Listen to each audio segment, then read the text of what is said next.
Yes, you welcome back to Solar Television, and in our chat room program today, I have my wonderful guests, and they have been speaking up for Nigeria here. And like I said, I have Abubakar Yakub and I have Barrister Oyedele Nuruddin Koledoye, and we are still talking about the way forward for Nigeria, the reformation of Nigeria, and the opinions when it comes to the speech of our president Muhammadu Buhari. The president's speech, like we have said, we recognize the right of Nigerians to protest. We have that right enshrined in the Constitution, specifically Section 40, and it talks about efforts being made to bring up programs that will enhance youth development. Talks about Empower, Trader Money, 75 billion National Youth Development Fund, etc., etc. But the most unfortunate thing is that the president didn't talk about the massacre at Lekki.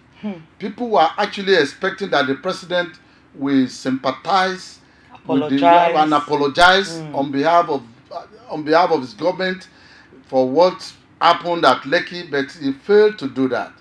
Though some of us were not disappointed, because it's like the president is bloodthirsty. With due respect to his office, is bloodthirsty. People are dying every day, every part of the country.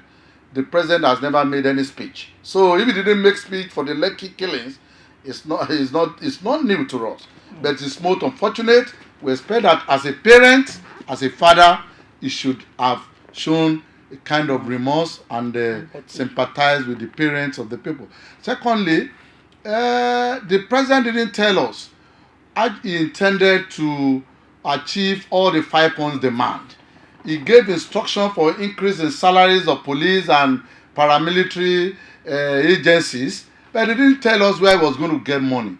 He didn't tell us he was going to recall the budget. He didn't tell us he was going to add more to the money to education, allocation, etc., etc. The president didn't tell us how. Another demand is the issue of corruption. He didn't tell us what he was going to do with his manifestly corrupt officials. So he didn't tell us how he's going to do that. So the speech is almost empty. He didn't tell us he didn't talk anything about restructuring. So the president, as if he didn't talk to us. He didn't say anything new. And that's why Nigerians are so bitter right now. Yes, I'm going back to the question I asked you. With the people that are ruling in the government now, with the people that are the ends of affair, do you think there is hope for a reformed Nigeria? Yeah, well, a reformed Nigeria. Because that is what this harsh EndSARS is all about. Protest is all about. Yes, when the EndSARS protest started, I was not quite comfortable with the slogan that the protest carried. EndSARS kind of trivialized what the protest should serve, and in few forums I've always maintained end bad governance. Right. Today,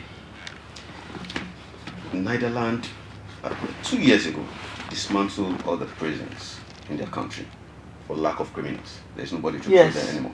You're right. How did they got there? Every year we keep prioritize our resources on things that are not necessary. Look at the budget for the security every other year. Then look at the budget that goes into education. Look at the budget that goes into health. Look at the budget that goes into things that naturally people need. If every state government are not going to Abuja to go and beg for money every other month, and to be in fairness to the state government, I don't quite blame them. You know what? This issue of exclusive list should be visited. Okay. And if the issue is visited, let every state in Nigeria have a natural resource or the other. Definitely. Let everybody go and tap into their natural resources and monetize it and pay. That's what federalism is about. And pay tax to the central. make the central unlucrative. The central is too lucrative. That's why everybody just want to go there, go there, go there. So that way, will these people, are they ready for reform? The present crop of leaders? I'm not sure. I'm not sure. I don't know. So what's your take on that? Are they ready? Yes, they don't seem ready, and the president is not providing the leadership either. You see, when you look at one major problem the president fails to recognize is the civil service structure. This is the same civil service we inherited from the British to the military, from the military now to the democratic dispensation. Look at the civil service structure. People will say IBB institutionalized corruption in Nigeria. The civil servants who served IBB as clerk, level 8, level 9, they are the PS today. They grew through the same structure of corruption to the present position they are. Some of them have retired, but majority of them are PS today. Some are directors, and they pass through the same corrupt system. And you think, and those are the people who are supposed to drive whatever reform you put in place. With the level of corruption in the civil service, how do you think whatever reform can be properly driven? That's number one. Number two, the president himself didn't show that he was ready for reforms. Look at it. You said they were caliber. They are not caliber. The ministers, look at them. They are the same people. People in PDP, he condemned so much, they are the ministers today. Apabio, all these people, they are the same minister. People, they are known. Don't let me use this very strong word, but they are not known to be honest. Amechi, Akpabio, what's the name, former governor of Benue State, and etc. The same set of people, and you think they'll be reformed.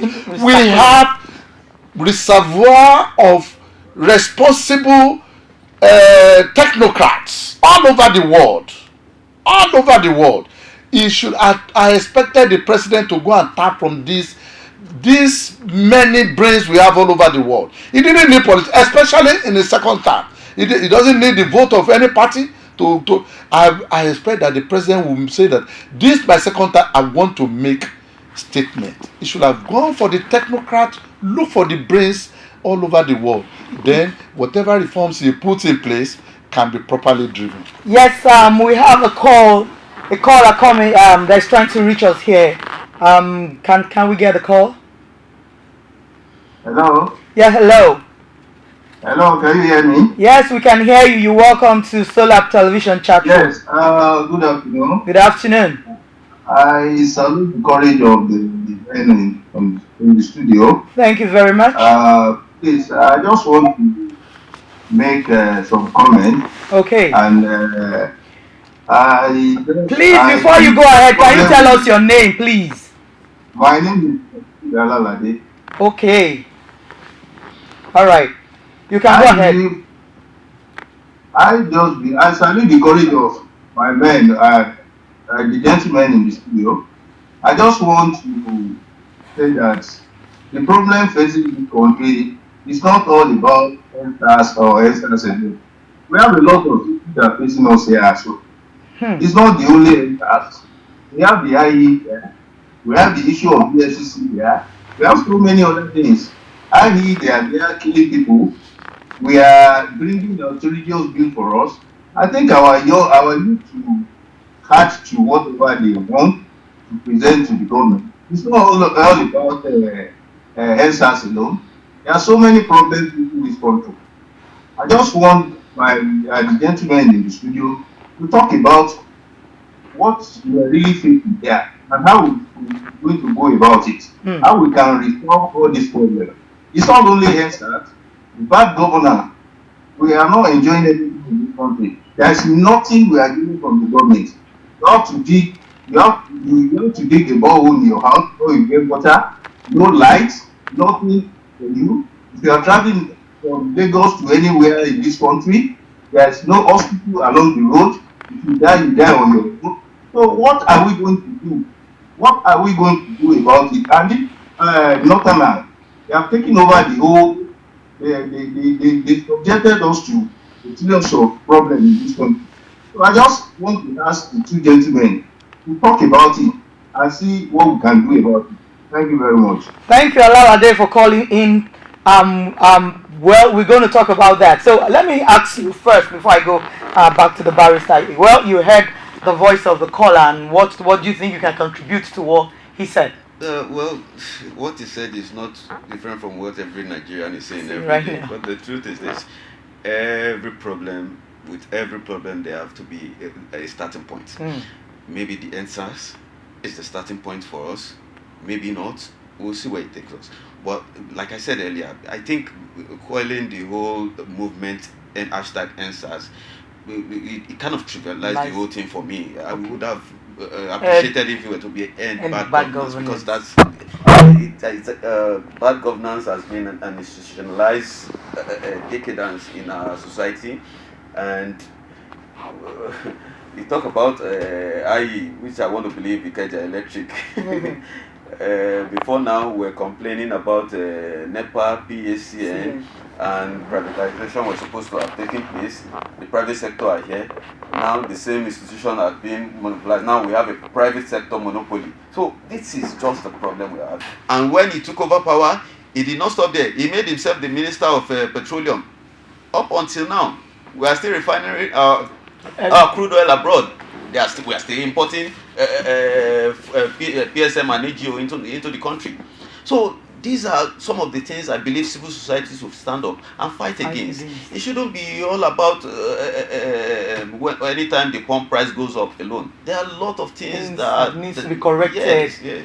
Wow, you are hearing it from the horse's mouth. And yes, I still want you to, Sir Barrister, I want you to still contribute to the opinion that Alhaji Alalade, called in to give. Well, there are so many problems confronting the country, and which what we need in all this is leadership. It's leadership. Because the buck stops at the president table. People in government, they have realized the weakness of the president, and they are tapping on it to make the country ungovernable for the president. Each time you read his president's speech, he's always giving himself pass mark. That tells you he believes he has solved all the problems, and that's where the problem lies. He will tell you the measures they are putting in place to reform, to do this, to make life meaningful to Nigerians. He has forgotten that when you put programs in place, there must be monitoring. All these programs, he said, they are good. But do we have good monitoring? Are you feeling it as a Nigerian? Take that money and take all this, take thing. Nobody is feeling anything, and we must tell the president, nobody is feeling the impact of your programs. And your people, they are not doing well with you. That's number two. It is part of the reform. You're talking of IE, Eco electricity, Benin electricity, Ibadan electricity. All of them, they inherited the decay in the system.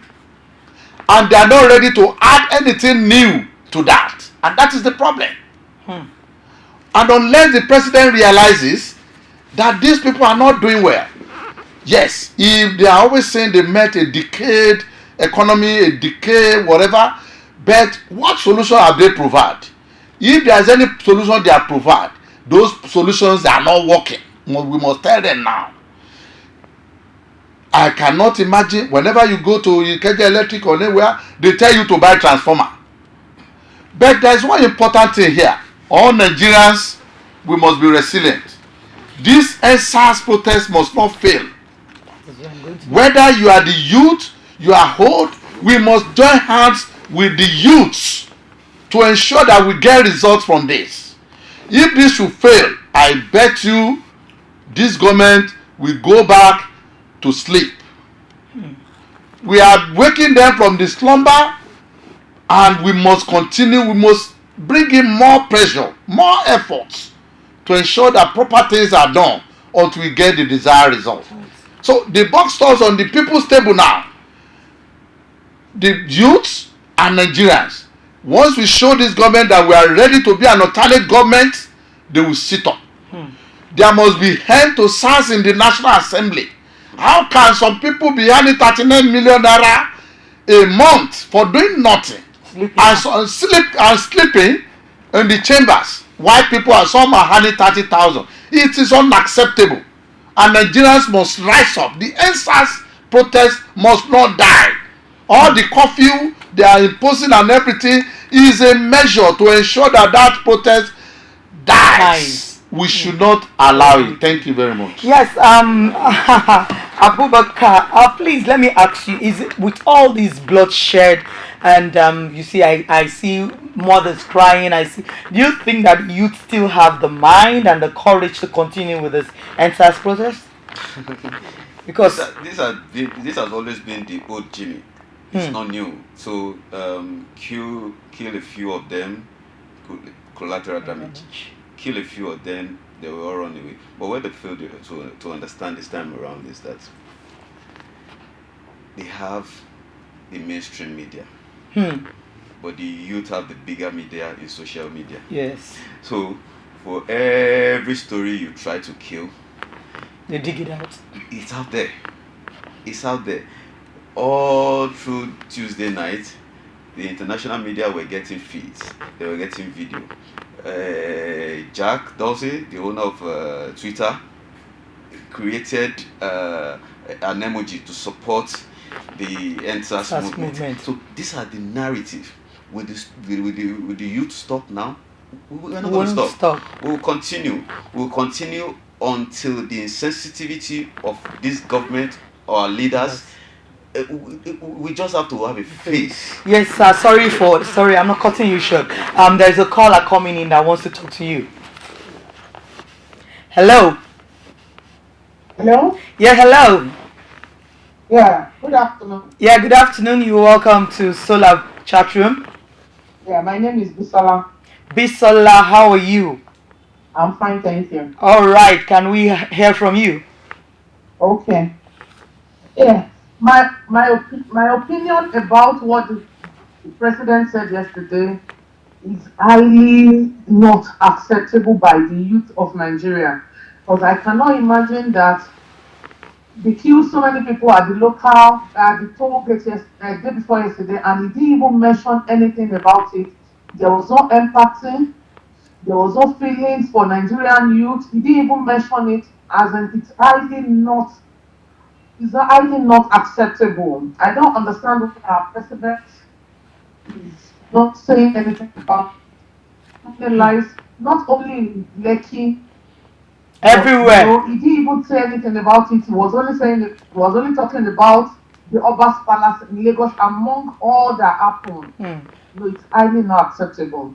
Wow. I don't really agree with what he said because it's nothing to me. Okay. That's my opinion. Thank you, Miss or Mrs. Bisola here. Thank you, she's off the line. Thank you, Boys Bisola, and still with Mr. Abubakar. That's what we're talking about before exactly. She called. Yes, the level of insensitivity is appalling. When you look at that, the whole country went through pandemic. The whole world went through pandemic. While other nations are trying to support their citizens through palliatives, through stimulus and all that, immediately after the lockdown, our government increased the VAT. Yes.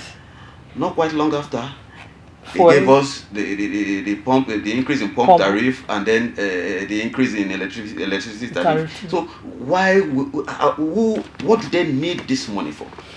Just to be able to satisfy their ostentatious life, to be able to live richly, and you are telling the citizen to bear it. Hard times are coming. We should bear it. Why they are not cutting down on their salary, they are living their life, their children are going abroad to school, their wives are holidaying abroad, and the citizens should be the one to pay the brunt. No, it can't continue this way. Wow, you've been hearing it from the horse's mouth. I want to say something before I invite you barrister to, contribute. See, I think I follow China a lot, and I found out that the first thing they did was um, to execute all the people that were there, the corrupt leaders. Because I don't want to go religiously right now, but from the Bible back then to when I read the Bible, I found out that when you're corrupt, they tell people, instruct people to stone such corrupt people to death. What solution? How do we curb corruption? How do we get rid of all these corrupt leaders that are not ready to see Nigeria move forward because of their selfishness and their selfish gains? Now, we have identified corruption as one of the obstacles to our development. It's a major problem. Corruption is institutional, not just at the government level. People are always talking about the federal government. Federal government has 52% of the budget. The state and local government, they have 48%. Nobody is asking how the majority of the states are utilizing the 48%. We are always concentrating on the federal government. Or now, moving forward, we should start to ask our leaders at the grassroots, at the state level, to challenge them, to hold them responsible for all our monies, not just statutory allocation, including internally generated revenue. That is number one. Number two, when you want to, in Nigeria, you want to catch a thief, you want to clean your own country, you have to clean your mother. It's like everybody is corrupt at the private sector level. One way or the other. One way or the other. Everybody wants to cut corner. Now, what is the solution? I've said it, and I want to say it again. This government has failed so far in its war against corruption. No doubt about that. Because even the government the president has admitted that his own public officials, they have disappointed him in terms of corruption. They have failed him. So the meaning of that is that we have to go back to the drawing board. Probably we declare amnesty on corruption, and the president will now make a bill to the National Assembly prescribing capital punishment for corruption, as we have in China. Capital punishment. Drink beyond a cup of tea, you die. Collect kickback, you die. So, but if we have to start, the president cannot really do anything. What about the ex-governors who are in his government who have stolen so much money? So, but moving forward, let's say that, okay, we have realized that we have all sinned, we are all involved in this issue of corruption. Fine. There's amnesty now. But from this time on, anybody who steals, we have to die. That is why China today, you can't talk about corruption. You cannot even offer anybody money in China. So that is the way forward. That is just the only way forward. Yes, Mr. Abubakar, can we achieve such rules of law in Nigeria? Because I believe that, and that's one. Then the second question I'm going to throw to you. The election is coming up 2023, right? Mm-hmm. Do you think that the youth should support anybody that has ever served in the government? I think they should not be. Do you think they should not be permitted to participate or be, voted for or something? What to say? Well, unfortunately, the way the election and the electoral process of Nigeria is structured, it belongs to the rich. You have to have money to be able to participate. But not that. I haven't said that. Don't let me dash your hope. I haven't said that. You see, the EndSARS protest will change the dynamics of our governance moving forward. I want to believe it will change the dynamics. So your first question, when the former Prime Minister of Singapore, forgotten his name now, when he was immediately after they got independent from Malaysia, one of the ministers was found culpable of being corrupt. Yes. And the man committed suicide. But before he committed suicide, he wrote a note. He said he doesn't have the mind and the guts to face Akilo. He doesn't have the mind to face him, for him to prosecute him for corruption. He rather take the easy way out. Committing suicide was the easy way out for him. So that is how human being should be. That is how we should think. Now, when you look at the whole corruption issue in Nigeria, I quite understand why Barrister Holly is being pragmatic and feel we should grant amnesty to the past offender of corruption. But again, service or civil service or serving the nation should not be about making money. It shouldn't be an institution to go and make money, which is why I said it's difficult to have an election where the youth will not be able to support this crop of leader because they have the money.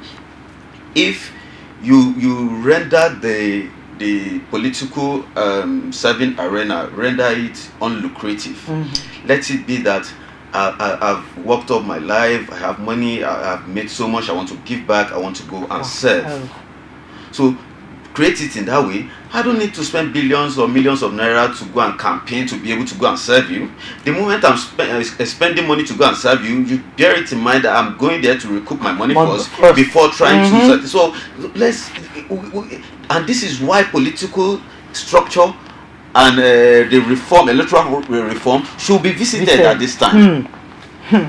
So yeah, you've heard it. Anyway, I'll be back to talk about that, and I just want to say we want to get to our powerhouse, and we will be back.